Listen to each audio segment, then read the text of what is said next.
Hello and welcome to News Now on TV360. I am Thelma Okoro.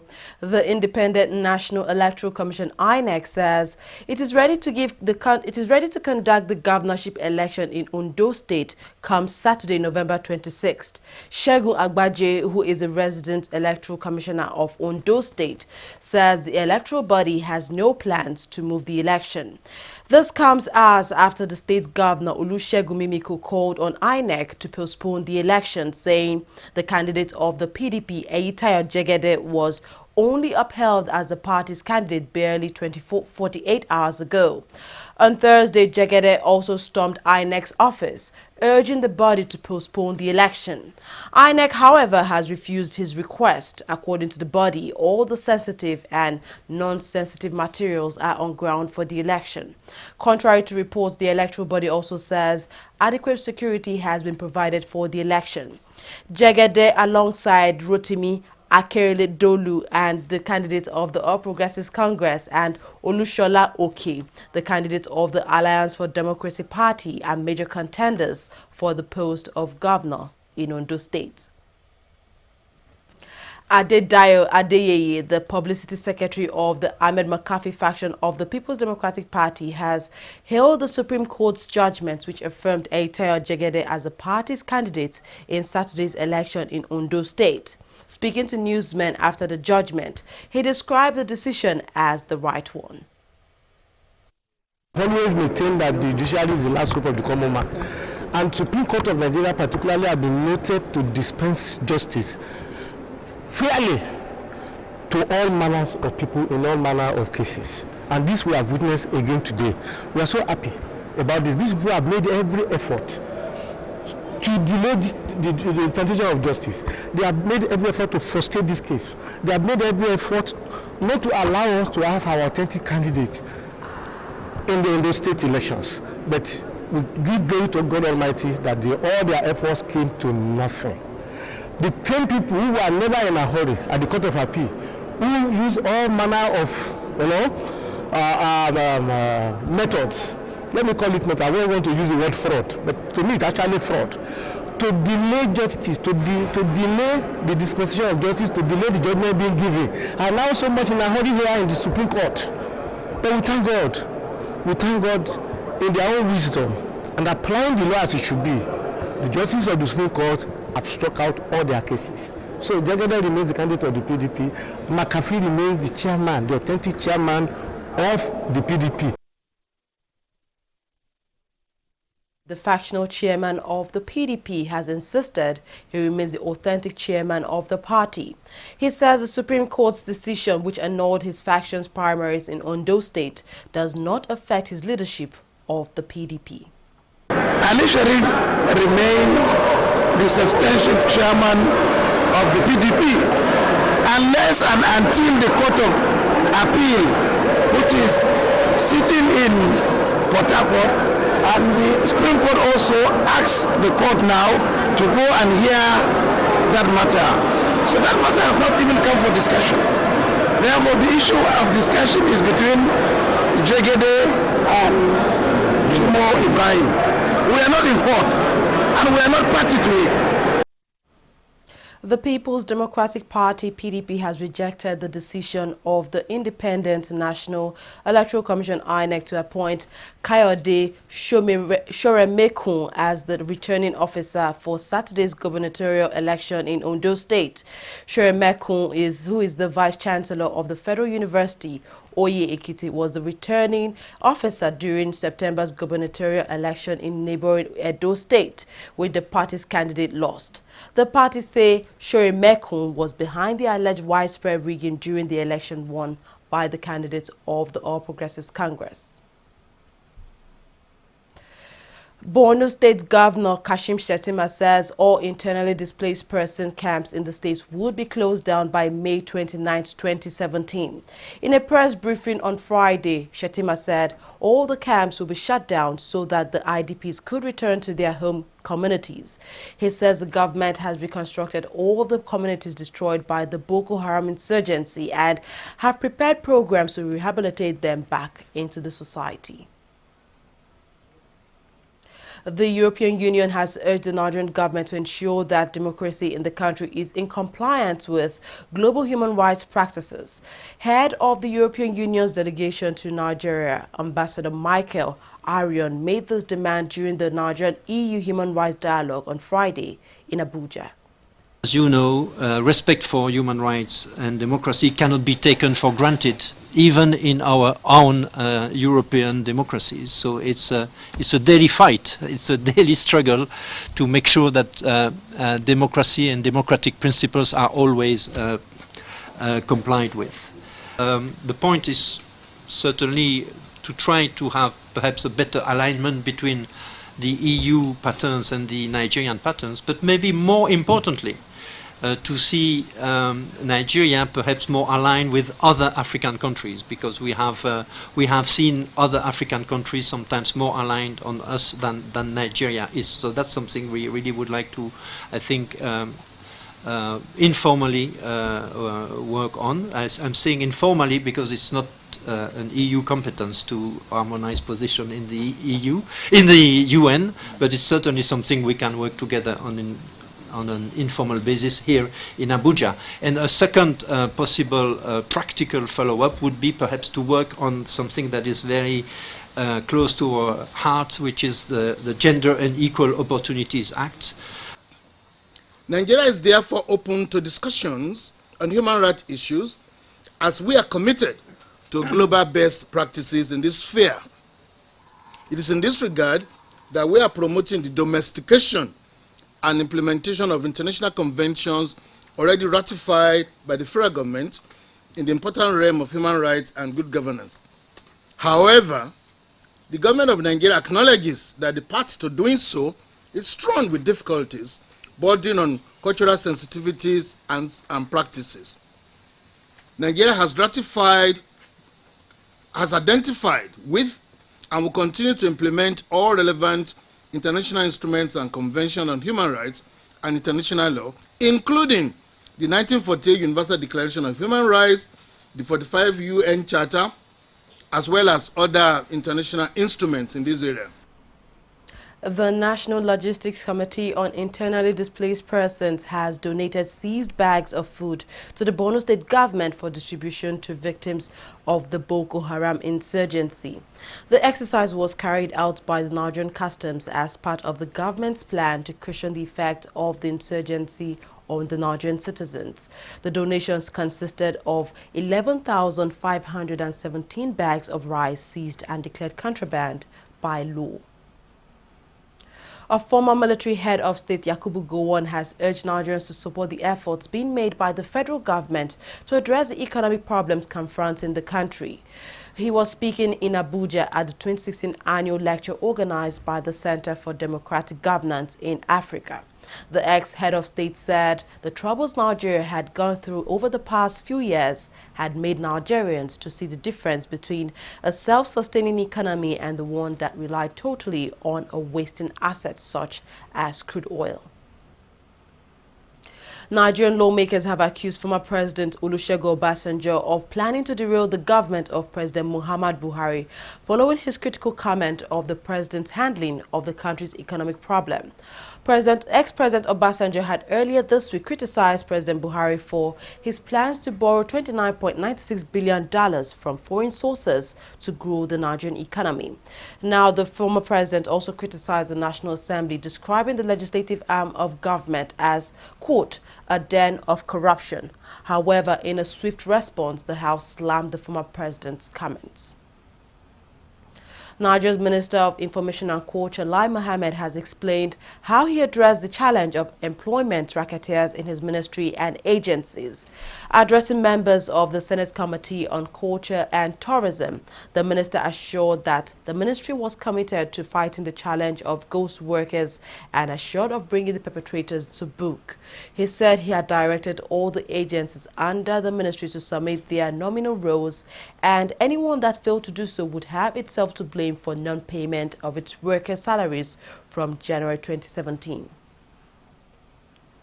The Chartered Institute of Taxation in Nigeria has slammed the low level of contribution of the tax sector to the gross domestic product, which is currently at 3.8%. President of the institute, speaking in Lagos, said the federal government had aimed to achieve a 20% tax to GDP ratio, but this has not been possible. The lingering economic problem in the country is compelling virtually everyone to think up a solution on how the country can quicken its move out of recession. Here, the gathering of professional tax administrators is asking the government to create an enabling business environment which will allow more businesses to spring up and more people brought into the tax net. Vice President of the CITN, Chris Ede, and the Chairman, Membership and Professional Conduct Committee, Ayodele Otitoju, said in a recessed economy like Nigeria, government must show to the citizenry that their money in the form of tax is being used judiciously. We will continue to try our best to ensure that money is being raised for the government and that the taxpayers are satisfied. At least they understand what they are paying for and they demand accountability from government. The government will try and reduce the multiple taxes, because by reducing it you will encourage people to comply with their tax responsibilities. Of course, the utilization of the fund arising from tax collections must be judiciously used, not the one you go and squander, not the one minimize corruption in the system, minimize selfishness by our leaders. The guest speaker, Grace Tola Ulutunla, admits that a recessed economy always comes with hard times and that to force people to pay tax at such time would be an additional burden. She says only a structured economy that will make business to grow will allow more people to pay tax willingly. You should be able to research into why the reasons why people are evading taxes, why they are not complying. And when you do that, the tax people should be able to use this information now to be able to restructure their tax rates and everything they do, to be able to generate more money and be able to encourage people to pay more tax. And that is by setting up businesses, by encouraging the local industries to expand, have an expansionary industry, protect the local industries as it were with their taxation, so that the people here already will be able to produce more and you reduce the importation of goods. The institution also called on the government to continuously provide strong manpower base for tax system in the country. Abiola Ismail, TV360 Lagos. A former governor of Oyo State, Alao Akala, has urged Nigerians to get involved in commercial agriculture as a means of increasing food supply in the country. Speaking at a conference, Alao Akala said agriculture is one of the key sectors which can reduce the rate of unemployment in the country. He also encouraged youths in the country to develop an interest in agriculture as a way to survive recession in Nigeria. That is what we are now doing. We are encouraging them now to come back to farm. Look, you can't run away from farm, from agric. And one agro-based economy is better than this oil, because we have a lot of arable land, plenty of arable land that we can cultivate. So it's better for us to go back to the olden days of the cocoa, the cashew nut, and the groundnut in the north, and the palm kernel, palm oil in the southeast. What I've done today is that they just make sure that they keep they don't betray each other, and they try to make sure that they increase their production, so that we can be ranked among the best in the world in cashew production. That's why I've advised them and I've warned them that they should look at the generality of the people, not their own. They shouldn't have myopic thinking of their own personal gain from those foreigners.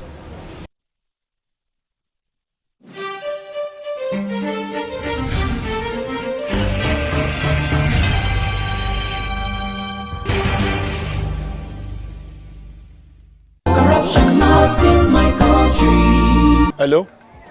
Yeah, I found your wallet in front of a supermarket. Meet me at Apple Junction. Yes, I'll be waiting for you. Now we find out. Two of us. Thank you very much, officer. You know, it's surprising that men like you still exist in the police force. Yes, so... Oh, yes. This is just a token of my appreciation. Oh, no, you don't need to do this. We are only doing our job.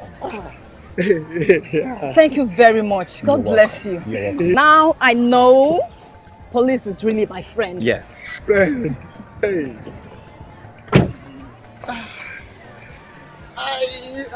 Which came up with this one now? I don't understand. You know your problem. You are greedy. I'm a policeman who is doing his job. All forms of corruption in the force. Not in my country. Corruption not in my country.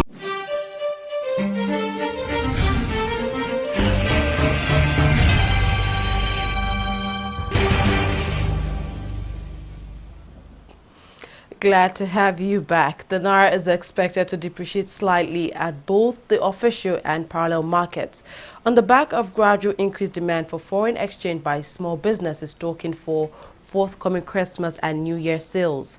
The local currency was quoted at $4.70 to the dollar on the parallel market, which is weaker than $4.65 a dollar last week due to increasing demand for dollars.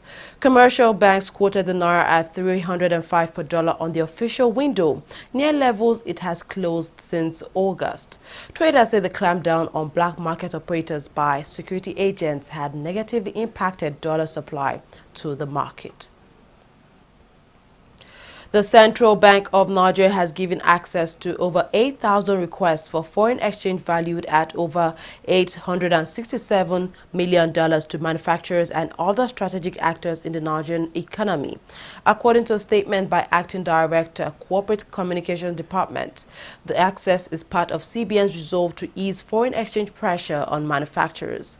The access was given through interbank window to enable manufacturers and strategic actors source for vital raw materials and spare parts for their respective industries.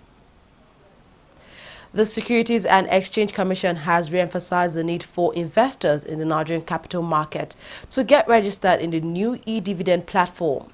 The Commission's Director General told journalists in Lagos State, Southwest Nigeria that the Commission had paid about 29.3 billion naira out of the over 90 billion naira unclaimed dividend recorded as of September this year. The deadline for June 2007 is for the issuance of dividend warrants. That does not mean that people cannot go and register. And we put that deadline so that people will be encouraged to go and register for the e-dividend. In Nigeria, once you don't put a deadline, people will not care to do that. So it's important for the media to propagate this gospel, that it's important for people to go and register for the e-dividend. It's not just about collecting dividend for next year, they would say, but the major issue is you're also going to collect your dividend that you have not gotten for the last 5, 10, 15 years. And I think it's very important, particularly now that the country is going through difficult times. People are looking for money to buy food, clothes, and whatever. So, like somebody also alluded to today, she went to collect her dividend for a particular company. She actually did not know that she has also a dividend of another company, and all those dividends were paid. So it's a major game changer for all retail investors. And our focus, our attention is on the retail investor. There's no capital market that develops without the support of the retail investors. And the participation of retail investors in Nigeria is very, very low. So the e-dividend mandate system, apart from getting people to be getting their dividend, would also enable them to get the dividend they have not collected for the last 5, 10, 15, 20 years. Banks should cease requesting for bankers' confirmation of signature, and they should cease signing it when people come to them saying that the registrar said I should come and collect it. What is the reason that we are saying this? The form you are filling, the mandate form you are completing for e-dividend registration, the moment you get to your bank, to a branch of your bank, they are to collect it from you and scan it onto a system that will take it to the registrar for validation, and take it, and then it comes to a repository which is shared between NIBS, Central Bank of Nigeria, and Securities and Exchange Commission.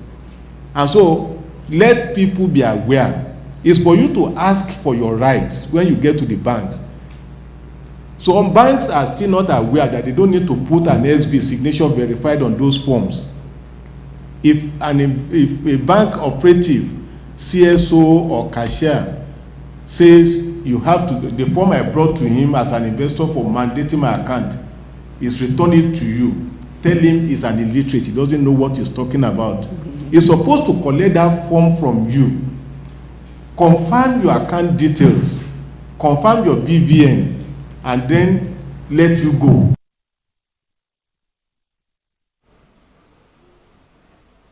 Oil prices slid on Friday, dragged by a strong dollar and uncertainty over whether OPEC will agree to cut production at the group's meeting next week. Brent crude futures were trading at $48.53 per barrel, while U.S. crude futures fetched $47.56 per barrel. Analysts say fundamentals were little unchanged apart from concerns over the fate next week of a Saudi-led plan for OPEC and other producers to agree on oil cuts in crude output. The death toll from a fuel tanker that exploded in Mozambique has risen to 93. A Human Rights Watch researcher confirmed the latest figure on Friday. The incident occurred last Thursday in the western Mozambican province of Tete, where dozens of people tried to siphon fuel from an overturned truck which eventually exploded. 51 patients, including one pregnant woman and 3 children, remain hospitalized, while 13 are in critical condition. A legal tug-of-war between Ugandan authorities and a for-tax profit international chain of schools has led to the education provider being ordered to shut down in a matter of weeks. Uganda's High Court described the Bridge International Academies, which is funded by the likes of Microsoft's Bill Gates and Facebook Mark Zuckerberg, as unsanitary and unqualified. The court has ordered it to close because it ignored Uganda's national standards and put the life and safety of its 12,000 young students on the line. Now this leaves the lives of thousands of pupils in limbo. The Director of Education Standards for the ministry told CNN that the nursery and primary schools were not licensed and the teachers weren't qualified, and that there was no record of its curriculum being approved by the government. The annual LMC Super 4 will be hosted between December 7th and December 11th in Enugu State after Governor Ifeanyi Ugwuanyi gave his consent for the tournament to go ahead in the Coal City State. The tournament will feature all 4 clubs that would represent Nigeria in the African Interclub competitions next year, and they will include reigning league champions and hosts Enugu Rangers, Rivers United, Wiki Tourists, and Federation Cup champions FC Ifeanyi Uba. All matches are scheduled to take place at the Nnamdi Azikiwe Stadium from December 7th to December 10th. Spanish prosecutors have recommended that former Barcelona and Chelsea striker Samuel Eto'o should serve more than 10 years in prison for alleged tax crimes committed while he played for the Catalan club. They are demanded for a fine of $15.1 million for defrauding Spain's tax authority and are seeking the same punishment for the player's agent at the same time. The news comes days after Spanish prosecutors recommended a 2-year jail sentence and $10.6 million fine be given to Neymar for his part in a corruption case that surrounds his controversial transfer from Santos to Barcelona. Filipino boxer and Senator Manny Pacquiao says he would carry on fighting next year after unveiling a new boxing gym in downtown Tokyo on Friday. The 37-year-old southpaw returned to the ring after a 7-month retirement to claim the WBO welterweight title by beating Jesse Vargas in Las Vegas earlier this month. He has a 59-win, 6-loss, 2-draw record and is a winner of world titles in 8 different weight divisions and the first sitting senator to win a world boxing title. Well, that's all we have at this hour. Thank you very much for watching. I am Thelma Okoro.